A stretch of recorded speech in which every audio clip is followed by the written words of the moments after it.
Two men are sealed inside a steel tube barely 6 feet across. They cannot stand. They cannot turn around. To get in, they climbed down through a hatch 16 inches wide, and once it was bolted shut, there was no opening it from where they sat. In front of them, dials, valves, and 2 torpedoes that take up most of the boat. Behind and beneath them, rows of batteries, already warming the air, already giving off the faint acid smell that means the thing keeping them alive is also the thing most likely to kill them. There is no toilet, no galley, no bunk, no engine you could even hear over your own breathing, because there is no engine, only the batteries, and the batteries are running down from the moment the hatch closes. This is a Japanese midget submarine, and the most terrifying thing about it is not what the enemy could do to the 2 men inside. It's what the boat itself did to them, hour by hour, long before the enemy ever knew they were there. On paper, the Type A, the Ko Hayoteki, which the Navy blandly codenamed Target A to hide what it was, looked like a clever idea. 78 feet long, 46 tons, armed with 2 full-sized torpedoes, a real punch on a tiny hull that could slip past harbor nets and hit battleships where they slept. The problem was everything that punch cost. Almost the entire length of the boat was torpedoes, motor, and battery. What was left for the crew was a crawl space, and there were 2 of them in it, because the space could not hold a third. A young officer up front to steer and aim, and a petty officer behind him whose entire job was to fight the boat's own instability, shifting ballast water by hand, working the valves, trying to keep the thing level. That was a full-time struggle, because these boats were desperately hard to control. Trim them a fraction wrong, and the bow dropped, and a boat that dropped its bow in shallow water drove itself straight into the seabed. And they could not run for long. With no diesel engine, the Ko Hayoteki lived entirely on its batteries. Roughly 12 hours of endurance at a crawl, and in practice, far less, because pushing for any speed drained the cells fast. So the boat couldn't even reach its own target under its own power. It had to be carried there, bolted to the deck of a large fleet submarine, and released a few miles offshore to make its short, one-way sprint into the harbor. One way. That word matters. The crews were volunteers, drawn into a unit the Navy called the Special Attack Force, selected, in the Navy's own chilling criteria, for physical strength, fighting spirit, and freedom from family ties. That last one tells you everything. They were choosing men whose deaths would leave the fewest loose ends. Provisions were officially made to recover stranded crews. Almost no one believed in them. Of the first 10 men who rowed these boats into battle, 9 would die and exactly 1 would live. And the one who lived may have suffered the most of all. Hold on to him. We'll come back to him. Because first, you have to understand what those hours inside actually did to a human body and how each horror fed the next. It began with the heat. Batteries under load throw off warmth, and in a sealed tube in tropical water with 2 working men inside, the temperature climbed and stayed there. There was no ventilation to speak of while submerged. The men worked soaked through, and the harder the petty officer fought the trim, the more he sweated, and the more he sweated, the faster he tired.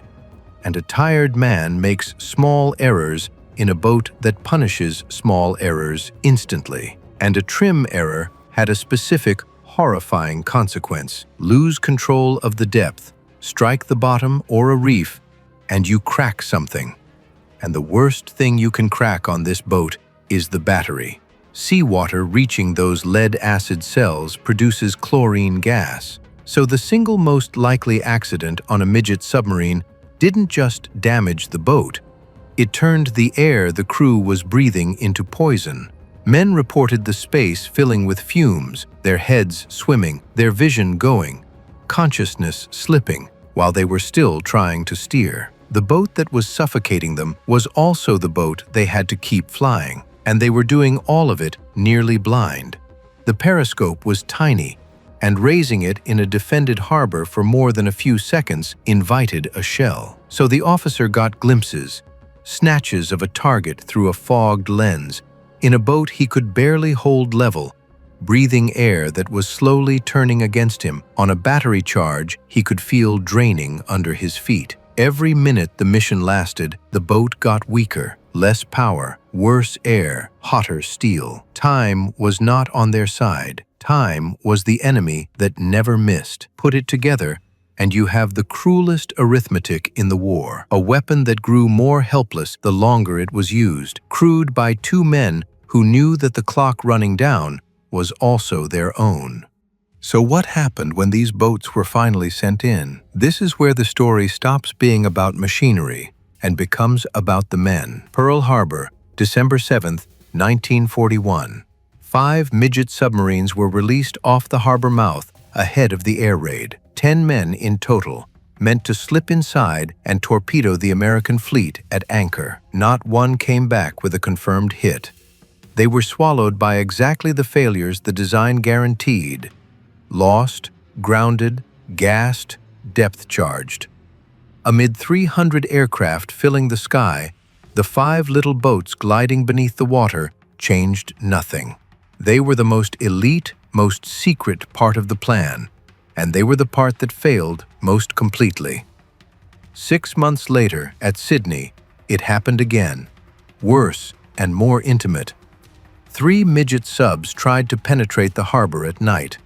One fouled itself in an anti-torpedo net strung across the water and hung there, trapped, the 2 men inside unable to work free. Rather than be captured, they set off their own demolition charge and died where they sat. Another loosed its torpedoes in the dark. They missed their target and struck a moored vessel where sailors were sleeping. 21 of them never woke up. The midget crews died having killed men in their beds and sunk no warship at all.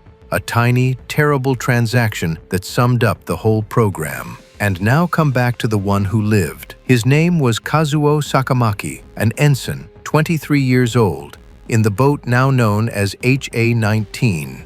His mission fell apart before it began. His gyro compass, the instrument he needed to find the harbor entrance in the dark, was dead. So he and his crewmate, Kiyoshi Inagaki, spent the night blundering along the reefs outside Pearl Harbor, grounding again and again, the collisions cracking the hull, the battery venting its gas into the tiny space until both men kept blacking out. They never found the channel. By dawn, the boat was wrecked, the torpedoes battered useless, the air barely breathable. Sakamaki ordered Inagaki to swim for shore, tried and failed to blow up his own submarine, and finally dragged himself onto a beach where he collapsed unconscious. Inagaki drowned. Sakamaki woke under armed guard. Prisoner of war number 1, the first man the United States captured in the entire war. And here is the part that should stay with you. His 9 comrades, all dead, were made into national heroes, posthumously promoted, printed on posters, held up as gods of the sea. Sakamaki, the survivor, was erased. His name was struck from the record. In a culture that demanded death before capture, living was the unforgivable act.